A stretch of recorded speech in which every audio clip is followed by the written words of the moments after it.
Hi everyone, good morning, good afternoon, and good evening. The political landscape in Bangladesh remains tense and fragmented as key parties like the Bangladesh Nationalist Party, BNP, Jamaat Islami, and the National Citizen Party, NCP, continue to clash over three core issues: the timing and the structure of the upcoming national elections, the scope and depth of proposed reforms, and the question of justice and accountability for those associated with past authoritarian parties, practices, and human rights violations, specifically the Awami League. Although efforts have been made through a series of inter-party dialogues and consultations with the interim government, these attempts have largely failed to produce any significant consensus, deepening the political deadlock. Political analysts believe that the path to national consensus is blocked by entrenched partisan positions. Each party seems to operate within its own ideological bubble, unwilling to make the compromise necessary for a functional democratic transition. The failure to reconcile differences has not only delayed the reform process but also fueled public skepticism about the viability of holding timely and credible elections. Moreover, on issues as sensitive as the trial of those responsible for state sponsored violence or the banning of specific political entities like the Awami League, parties are even more entrenched in their positions. Here, the role of the interim government becomes crucial.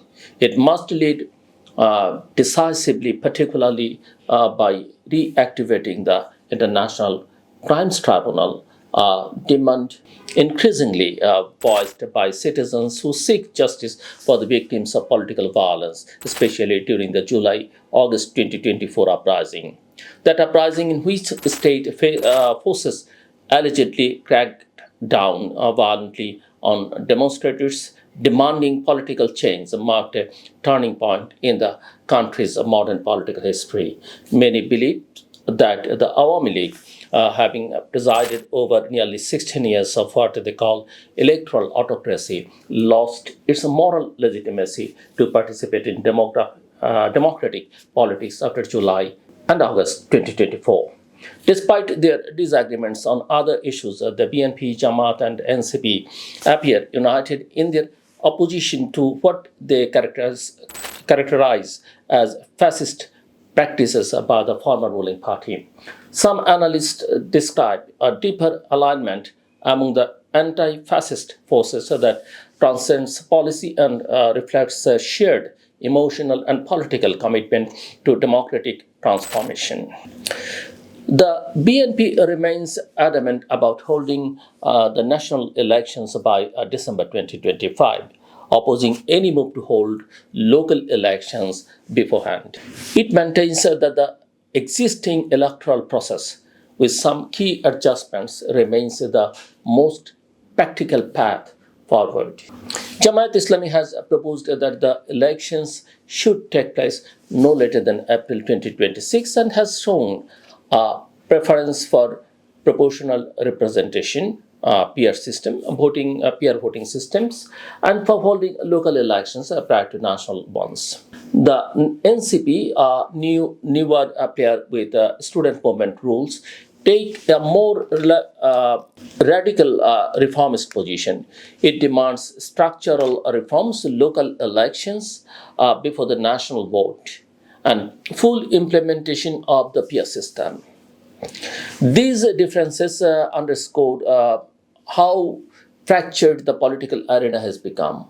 On the issue of justice, particularly for the victims of political violence and genocide, the BNP has already filed charges with the International Crimes Tribunal.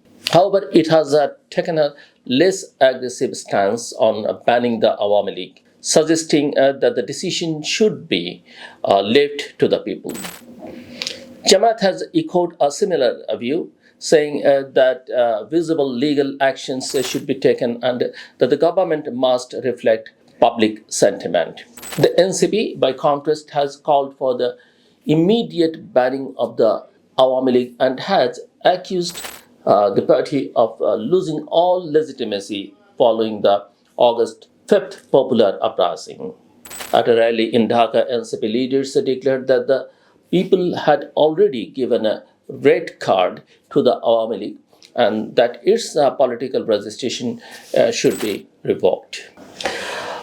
BNP Secretary General Mirza Fakhrul Islam Alamgir has reiterated the party's willingness to sign a consensus based reform charter and proceed to elections swiftly. Jamaat Amir Dr. Shafiqur Rahman stated that if reforms and visible prosecutions are not completed by April, public trust may erode.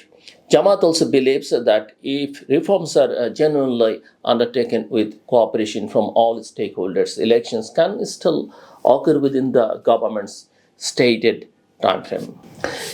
Jamaat's Secretary General emphasized that the beginning of political parties should be a matter of legal and governmental decision making rather than partisan advocacy. Reform of the constitution remains one of the most contentious topics.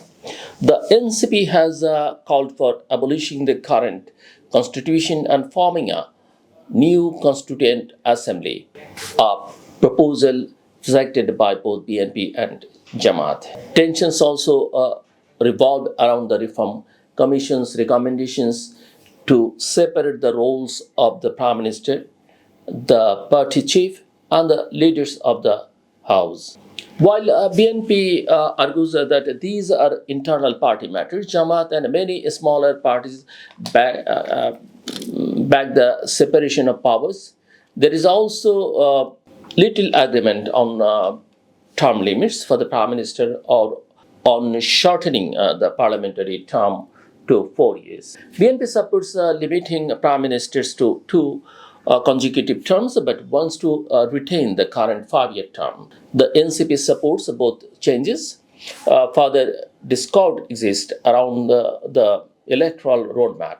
BNP and its allied partners oppose both proportional representation and local elections before the national polls.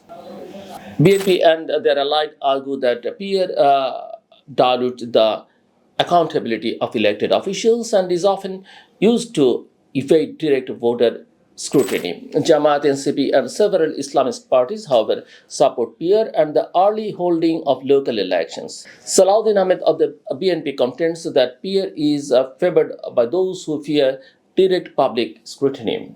Leaders like Mahmoud Rahman Manna and Nurul Haq Noor advocates for a comprehensive national charter of reform. They argue that the charter should be endorsed by all parties and ratified through a national referendum to ensure it cannot be undone by future governments. Manna and Noor believe such a document can be finalized by June, paving the way for a December election. While consensus on deeply sensitive issues may be difficult, agreement can be achieved on less contentious reforms. Once such a charter is ready, elections should proceed without further delay. In the current context, the realist principle of the enemy of my enemy is my friend from Koitullo's Orthoshastra seems increasingly applicable.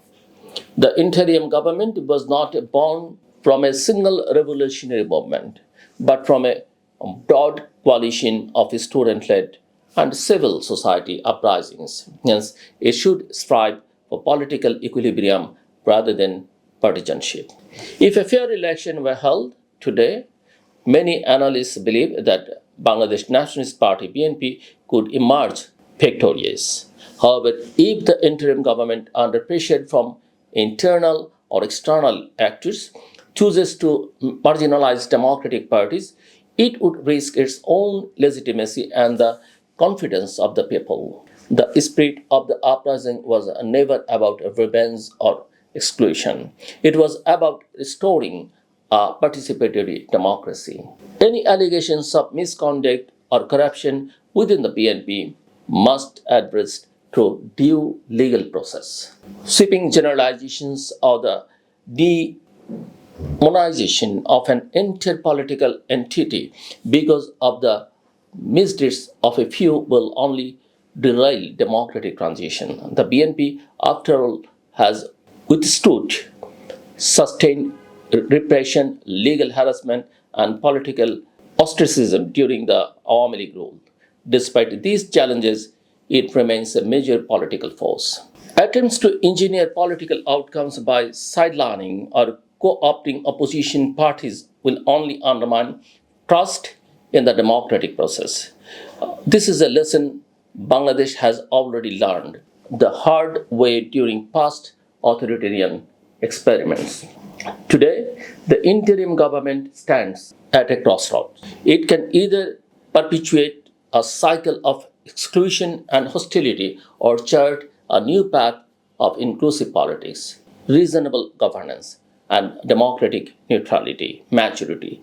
The success of this interim administration will be judged not by how long it clings to power, but by how effectively it prepares the ground for a credible, inclusive, and peaceful transition. In short, Bangladesh stands at a delicate yet decisive moment.